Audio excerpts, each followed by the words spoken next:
Sekarang kita masuk pada bagaimana cara mempengaruhi orang asing. Ya, jadi ya tidak bisa kita pungkiri, misalnya di dalam beberapa pekerjaan kita menuntut kita untuk akhirnya ketemu dengan orang yang betul-betul baru. Dan ketika kita ketemu dengan orang-orang yang betul-betul baru ini, ya ada tuntutan bagaimana kita kemudian untuk bisa berinteraksi dengan baik dan mempengaruhi untuk tercapainya kerjasama atau apapun yang kemudian menjadi target kita gitu. Nah, tipsnya apa? Kalau kita ingin melakukan sebuah influence pada orang baru. Nah, orang baru ya pada prinsipnya sama sebenarnya dengan orang lama atau teman lama kita.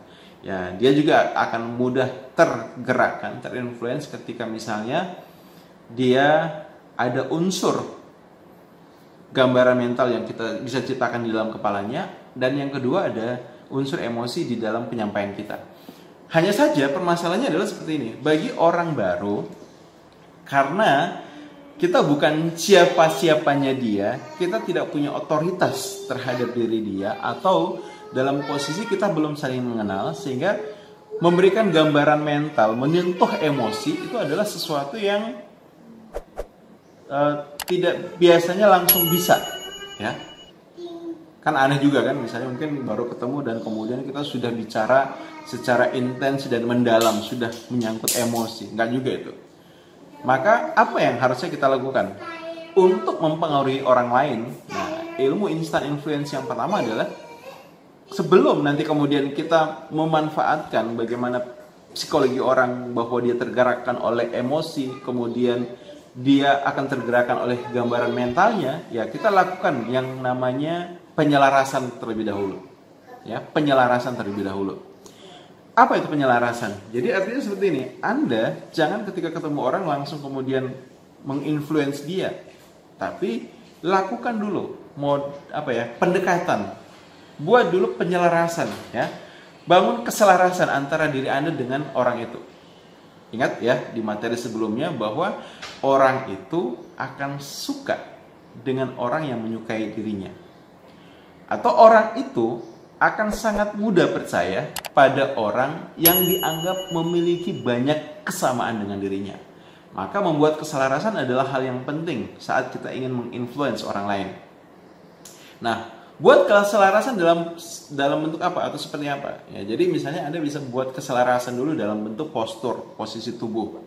Misalnya ketika Anda ketemu dengan orang asing, posisi dia berdiri, ya Anda berdiri. Ketika dia duduk, Anda usahakan bisa juga sama-sama duduk. Sehingga apa? Tinggi Anda selaras.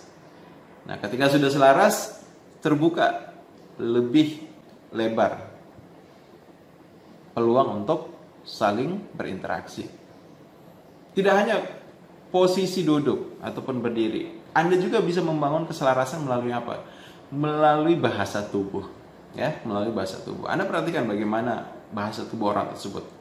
Ya, ketika dia bahasa tubuh, misalnya mungkin orang ini tegak gitu ya, sangat percaya diri, dominan, ya dan sebagainya. Maka Anda dekati orang itu dengan apa? Sikap tubuh yang sama itu. Anda dekati dia dengan posisi tubuh tegak, kemudian percaya diri, dan tunjukkan bahwa Anda punya aura yang sama dengan orang tersebut. Anda punya frekuensi yang sama dengan orang tersebut. Anda punya level energi yang sama dengan orang tersebut. Yang banyak terjadi adalah ketika misalnya kita ingin ketemu dengan orang baru, anggaplah orang asing ya, yang belum pernah kita ketemui, tapi orang ini punya power, ya orang ini misalnya punya otoritas, atau orang ini punya jabatan ya tertentu. Nah, kebanyakan orang mendekati orang-orang seperti ini itu dengan sikap yang tidak selaras, ya. Ya, biasa kalau misalnya seorang leader ya dia berdiri dengan sangat-sangat anggun ya, dengan tegak, kemudian dengan percaya diri. Nah, ketika Anda dekati orang seperti ini dengan sikap tubuh, misalnya Anda berdiri dengan sedikit membungkuk, kemudian kepala Anda agak menggantung dan melihat ke bawah, kemudian bahasa tubuh Anda tertutup, ya, bahu Anda jatuh, maka ini sudah mengirimkan satu pesan ketidakselarasan antara diri Anda dengan orang tersebut, dan itu yang justru seringkali memicu apa? Orang-orang ini merasa tidak nyaman ketika didekati oleh kita. Kenapa? Karena tidak selaras itu. Akibatnya apa? Ya, orang itu akan melihat kita dengan sebelah mata bisa jadi, ataupun misalnya mungkin ya kurang terkesan karena tadi itu kita hadir dengan posisi yang tidak selaras. Nah, tapi perhatikan orang-orang dengan level seperti ini seringkali punya teman, punya orang-orang di sekitar yang bisa jadi secara kepangkatan itu jauh di bawah dari orang-orang yang ada di sekitarnya, tapi si leader ini justru memiliki kedekatan yang kuat dengan orang yang tadi tidak punya jabatan. Apa yang menyebabkan itu semua? Karena tadi itu, salah satunya adalah dari sikap tubuh. Orang ini menunjukkan, oke, walaupun Anda misalnya punya jabatan besar, tapi ya saya hanya melihat Anda sebagai teman. Saya melihat Anda sebagai seorang sahabat. Nah, sehingga sikap tubuh saya dengan Anda adalah sejajar. Kita selaras. Nah, itu ya clue-nya ya. Jadi, bangun keselarasan dari sikap tubuh, dari ekspresi wajah, ya. Ketika misalnya, oke, orangnya wajahnya serius, maka Anda pun ikut tunjukkan wajah Anda serius. Ya, jangan kemudian orangnya kelihatan wajahnya serius, Anda cengengesan. Nah, itu akan tidak selaras dan tidak akan bisa menginfluence. Lainnya adalah ya Anda bisa melakukan penyelarasan. Nah, ini ada penyelarasan yang ini rahasia. Rahasia yang tidak banyak orang tahu dan justru ini punya dampak yang sangat kuat. Ya. Kalau kita misalnya membuat penyelarasan dalam sikap tubuh, dalam bentuk misalnya postur tubuh, gerak tubuh dan sebagainya, mungkin ada kekhawatiran ya kita melakukan mimikri atau ikut-ikutan ataupun dalam konteks yang ekstrim kita akan dianggap apa? Mengolok-olok ya. Misalnya orang itu menyentuh hidungnya, kemudian ya kata Coach Ronald ya harus lakukan penyelarasan. Kemudian kita juga sentuh hidung kita. Orang itu misalnya bicaranya agak gagap, kita juga kemudian melakukan penyelarasan. Nah, ini bisa jadi Anda kemudian malah justru dituduh melakukan pelecehan, melakukan olok-olok, dan itu beresiko. Nah, sehingga ada satu model penyelarasan yang itu kalau Anda lakukan tidak akan ya disadari oleh orang yang sedang kita selaraskan, ya, yang sedang kita mau samakan frekuensi. Apa itu? Jadi kita buat penyelarasan dalam hal bernapas. Bernapas. Ya, jadi bernapas ya. Jadi Anda perhatikan bagaimana orang di hadapan Anda, orang asing di hadapan Anda itu bernafas. Seperti apa ritmenya. Maka Anda ikuti. Anda ikuti. Nah, ketika Anda bernafas dengan ritme yang sama, itu akan membantu penyelarasan terjadi antara di Anda dengan orang itu, sehingga Anda akan lebih mudah untuk connect. Apalagi yang butuh diselaraskan? Ya, Anda butuh selaraskan dalam hal kata-kata. Ini juga penting ya, kata-kata. Jadi kata-kata apa yang dia gunakan, Anda cermati, Anda pahami, kemudian Anda ulangi. Nah, ketika Anda menggunakan kata-kata yang sama dengan yang orang asing itu katakan, maka itu akan membuat Anda berada dalam satu situasi punya frekuensi yang selaras dengan orang tersebut, ya. Jadi ada banyak hal, ya, itu beberapa contohnya. Nah, ini yang kalau di dalam NLP yang kita sebut dengan building rapport, ya, membangun hubungan. Jadi pertama adalah kita lakukan mirroring dulu, ya, kayak bercermin, kemudian kita pacing, ya, apa yang dia lakukan, dan setelah itu baru kita leading. Silakan nanti kalau teman-teman mau belajar NLP, saya punya program khusus itu. Nanti tinggal japri saja. Nah, setelah penyelarasan, apa yang butuh kita lakukan? Nah, ketika kita sudah membuat sebuah penyelarasan, di situ biasanya apa? Kita sudah mulai apa? Sudah mulai enjoy untuk ngobrol, ya. Tinggal sekarang yang butuh kita lakukan adalah bagaimana mengidentifikasi jenis atau tipe nafas seseorang agar bisa kita selaraskan, coach. Jadi ya kita perhatikan misalnya, biasa apa? Orang itu kita bisa lihat bagaimana cara dia bernapas itu dari seperti apa kembang kempis hidungnya misalnya, ataupun kita perhatikan bagaimana naik turun, ya, rongga dadanya. Atau biasa ada juga dalam konteks tertentu orang ketika dia bernafas sampai kemudian bahunya terangkat.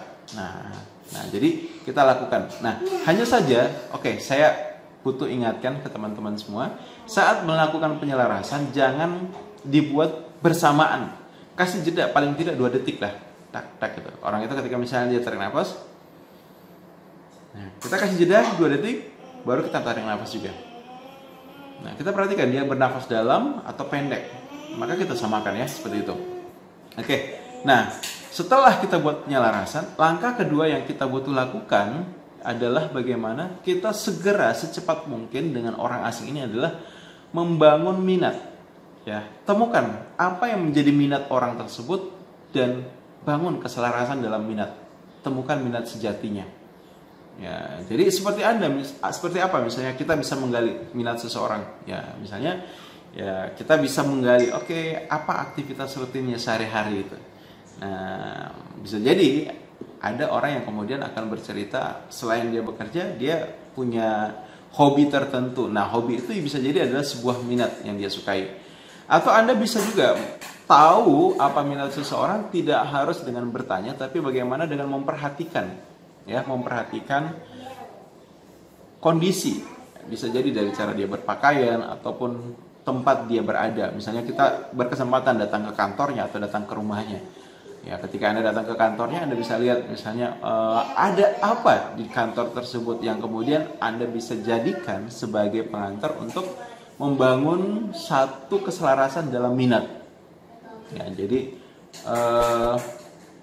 contoh misalnya, Anda lihat di ruangan kantornya itu banyak terdapat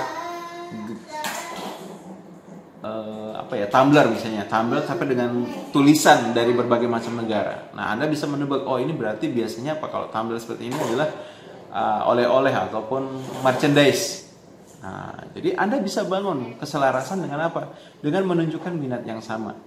Nah, menunjukkan minat yang sama itu tidak berarti Anda juga harus kemudian betul-betul berminat dengan hal tersebut. Contoh misalnya, Anda ketemu dengan orang baru dan Anda lihat, dari cara dia berpakaian, dari apa yang ada di dalam rumah ataupun di kantornya, kelihatan dia adalah seorang fans berat dari sebuah klub sepak bola. Anggap saja misalnya mungkin Real Madrid itu. Nah, sementara Anda sendiri adalah bukan orang yang senang bola. Ya, apa yang Anda bisa lakukan? Ya, Anda bisa bangun keselarasan apa? Dengan menunjukkan minat Anda terhadap hal tersebut. Ya, menunjukkan minat terhadap hal tersebut. Tidak harus kemudian Anda tunjukkan bahwa Anda juga adalah penggemar berat dari Real Madrid, tapi Anda tunjukkan bahwa Anda juga berminat terhadap sepak bola, sehingga dari minat yang Anda tunjukkan itu akan membantu dia menjadi lebih nyaman dan santai dengan Anda, dan Anda bisa membangun hubungan dengan orang tersebut. Jadi terjalin hubungan dengan orang tersebut. Dan kalau sudah terjalin hubungan, nah disinilah baru kita kemudian menggali lebih dalam, ya, menggali lebih dalam pada apa hal-hal yang dianggap penting oleh orang tersebut dan apa yang menjadi nilai-nilai utama. Dan dari ketika kita sudah tahu apa yang penting, apa yang diperjuangkan, apa yang dia bela, apa yang dia sedang lakukan, maka kita sudah kemudian punya pintu yang luas untuk kemudian mulai memasukkan influence kita, ya, mulai memasukkan pengaruh-pengaruh yang ingin kita berikan. Ya, pada prinsipnya kalau kita kemudian ingin menginfluence orang asing, pastikan dulu kita bangun relationship, bangun hubungan, buat penyelarasan, gali minat yang sama, barulah kemudian orang itu sudah merasa nyaman, kita persuasi dia dengan memanfaatkan bagaimana sebuah informasi ternyata diproses oleh otak dalam bentuk visual. Dan ketika aspek visual tersebut punya unsur emosi yang menggerakkan, orang itu akan bergerak. Ketika aspek visual itu punya unsur emosi yang membuat orang harus berubah, maka orang itu akan berubah. Jadi itu langkah-langkah yang butuh kita lakukan ketika kita ingin menginfluence orang lain.